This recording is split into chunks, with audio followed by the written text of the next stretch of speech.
जय श्रीराम. मंडळी, आजच्या पिढीतील जे अगदी लहान मुलं आहेत, अगदी 5 ते 10 वर्षापर्यंतची मुलं आपण म्हणूया, की जी इंग्लिश मिडियम स्कूलमध्ये असतात, सगळी ही बहुसंख्य मुले कॉन्व्हेंटमध्ये जातात. त्यांना नाती समजायला नकोत का? ह्याचं कारण इंग्रजी शाळांमधून आत्याला काय म्हटलं जातं? आत्या असेल, काका, काकी, मामी, मावशी, मामा. तर इंग्रजीमध्ये ह्या सगळ्याला फक्त अंकल आणि आंटी एवढेच शब्द आहेत. तिथे काकाला काय म्हटलं सांगितलं जात नाही, मामाला, मामीला, मावशीला, आत्याला काय म्हटलं ते कधी सांगितलं जात नाही, कारण शब्दच नाही आहेत. तेव्हा ही नाती आहेत, ही नाती या मुलांना कळणार कशी की सगळ्यांनाची मुलं अंकल आणि आंटी म्हणणार? हा मोठा एक गंभीर प्रश्न आहे की या इंग्रजी शाळांमधून लहानपणापासून मुलं जातात तर त्यांना आपली संस्कृती कशी कळणार? आपली संस्कृती जी आहे ती कळती आहे का? हे नातेसंबंध जे आहेत, हे नातेसंबंध कळत आहेत का? शिकवले जातात का? ते बिलकुल नाही. हे नातेसंबंध हे शिकवले जात नाही. ह्याचं कारण या भाषेच्या मर्यादा, ह्या संस्कृतीच्या मर्यादा, ह्या त्या सभ्यतेच्या मर्यादा आहेत.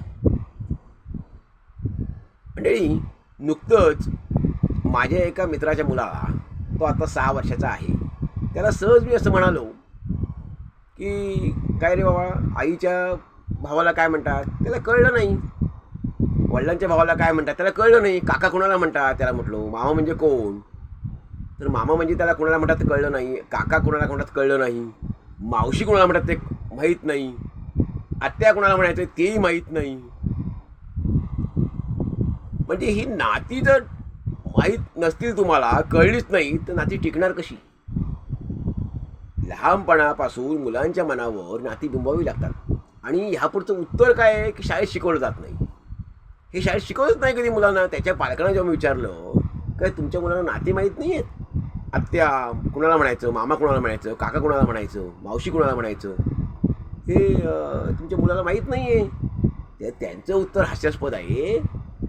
ते असं म्हणाले की हे शाळेत शिकवलं जात नाही आहे. अरे, हे शाळेत शिकवण्याची गोष्ट आहे का? हे हास्यास्पद उत्तर आहे.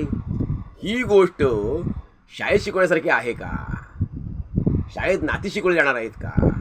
मुळामध्ये ही आपण घरी मुलांना शिकवण्याची गोष्ट आहे की आईच्या भावाला मामा म्हणतात, आईच्या आईला किंवा वडिलांच्या आईला आजी म्हणतात, आईच्या बहिणीला मावशी म्हणतात. ही नाती घरी शिकवायची आहेत. मग घरी तुम्ही काय करायचं? मुलाच्या हातात नुसतं मोबाईल द्यायचा का? आणि त्यांनी फक्त मोबाईल बघायचा का?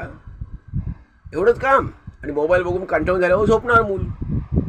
सकाळी उठलं की ती शाळा सुरू, आधी ट्युशन असते, मग शाळा असते. ह्यामध्ये त्याला कसं आहे समजणार? कारण शाळेमध्ये जो पाठ्यपुस्तकीय त्यांचं जो एक शिक्षण असतं ते शिकवलं जाणार आहे. त्यांना वरून राज्य सरकारकडून, राज्य शासनाकडून पाठ्यपुस्तकीय जो काही त्यांना पोर्शन आहे ते शिकवलं जाणार आहे. पाठ्यपुस्तकीय अभ्यास आहे तो शिकवला जाणार आहे. तर त्या अभ्यासक्रमात काही हे नसणार आहे की आजी कोणाला म्हणायचं, आजोबा कोणाला म्हणायचं, काका कोणाला म्हणायचं, मामा कोणाला म्हणायचं. हे या पाठ्यपुस्तकीय अभ्यासक्रमामध्ये असणार आहे का? तर बहुतेक नसणार आहे. मग ही वेळ म्हणून आपण घरी शिकवायचं नाही का? घरी शिकवलं पाहिजे. मुलांना काका म्हणजे काय, मामा म्हणजे काय, मावशी म्हणजे काय, आत्या म्हणजे काय हे कळलं पाहिजे. आणि पूर्वी हे सगळं घरी शिकवलं जाई की नाती शिकवली जात असत. मुळामध्ये हाक मारताना माझी आई स्पष्ट म्हणायची. माझी आई कोणालाही मी हाक मारली तर म्हणायची त्यांना काका म्हणते, जो काका आहेत, हे तुझे मामा आहेत, ही तुझी मावशी आहे, ही तुझी आत्या आहे. हे लहानपणी मला आईने शिकवलेलं होतं. ह्या गोष्टी मुलांच्या मनावर बिंबवायला लागतात.